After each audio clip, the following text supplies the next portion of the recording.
ابن عباس فرمانے لگے کہ قیل یا رسول اللہ، اے اللہ کے رسول، ایو جلساءنا خیر، کون سے جلساء یعنی ہم نشین ایسے ہیں جن کے ساتھ میں بیٹھا کروں، کن لوگوں کے ساتھ میں اٹھا بیٹھا کروں، ایو جلساءنا خیر۔ تو رسول اللہ صلی اللہ علیہ وسلم نے فرمایا من ذکرکم اللہ رؤیتہ، جنہیں دیکھ کر تجھے اللہ یاد آ جائے، جن کو دیکھ کر تجھے اللہ یاد آ جائے، اللہ کا دھیان پیدا ہو جائے، اللہ کا خیال آنے لگے، تو اللہ کی طرف رجوع کرنے لگے، اللہ کی طرف تو چلنے لگے، اللہ کی طرف تو دوڑنے لگے، تو اس کی بخشش کا طالب بن جائے، تو اس کی رضا کا طالب بن جائے، تو اس کی جنت کے راستے پہ چل نکلے، ایسے لوگوں کے پاس اٹھا بیٹھا کر، ایسے لوگوں کے پاس اٹھا بیٹھا کر، وزاد فی علمکم منطقہ، اور ان کی گفتگو سے تیرے علم میں اضافہ ہو، اور ان کی گفتگو سے تیرے علم میں اضافہ ہو، وذکرکم بالآخرہ عملہ، اور ان کا عمل تجھے آخرت کی یاد دلا دے۔ رسول اللہ صلی اللہ علیہ وسلم نے فرمایا زمین میں کوئی ایسی مجلس مل جائے بڑی غنیمت ہے، جن کے پاس بیٹھنے سے اللہ یاد ہو جائے، جن کے پاس بیٹھنے سے آخرت کی یاد تازہ ہو جائے، جن کے پاس بیٹھنے سے علم میں اضافہ ہو جائے، اگر ایسی مجالس مل جائیں غنیمت ہے۔ تو میرے عزیزو، زندگیوں میں صحت مند اور صحت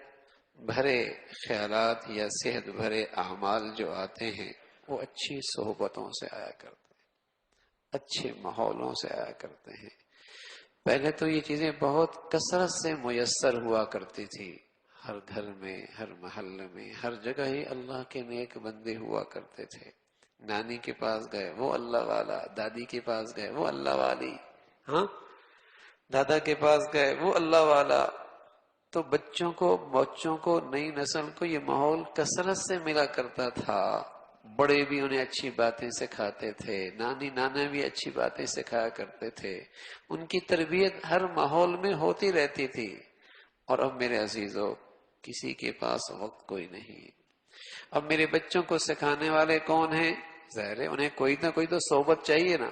تو وہ انٹرنیٹ پہ بیٹھتے ہیں، وہ فیس بک پہ بیٹھتے ہیں، وہ انٹرنیٹ پہ بیٹھتے ہیں، اس لیے کہ انہوں نے اپنے دوست تلاش کرنے جن کے پاس وہ وقت گزارے، جن کے پاس وہ وقت گزارے، کوئی نہ کوئی تو انہیں تلاش کرنا ہے نا، وہ ان کے پاس بیٹھتے ہیں، اور پھر ان میں بیٹھے لوگ انہیں پڑھا رہے ہوتے ہیں، اور کیا پڑھا رہے ہوتے ہیں ہم دیکھ رہے ہیں، وہ کیا سکھا رہے ہوتے ہیں ہم دیکھ رہے ہیں۔ 7 سال کا بچہ، 8 سال کا بچہ، وہ کوئی سیکھ چکا ہوتا ہے کہ آج بوڑھا اس کا تصور بھی نہیں کر سکتا کہ میرے بچوں کو کیا کچھ سکھا دیا گیا اس عمر میں، کیا کچھ ان کی معصومیت چھن گئی، ان کا بچپنا ان سے چھین لیا گیا، ان کی گفتگو، ان کے خیالات، ان کی فکر اتنی گندی اور اتنی فساد زدہ ہو چکی کہ ان کا بچپنا ان سے چھن گیا، ان کی معصومیت ان سے چھن گئی۔ تو پہلے یہ ماحول گھروں میں، خاندانوں میں کثرت سے ملا کرتے تھے، اچھی باتیں ہر جگہ بچوں کو مل جایا کر، اب کوئی نہیں، اب کوئی نہیں۔ تو میرے عزیزو، اب پہلے سے زیادہ اس کی ضرورت ہے کہ ایسی مجالس میں، ایسے ماحولوں میں اپنے بچوں کے لیے، اپنے کے لیے فکر کی جائے تاکہ ان کا ایمان دین محفوظ رہے۔ اللہ عمل کی توفیق نصیب فرمائے۔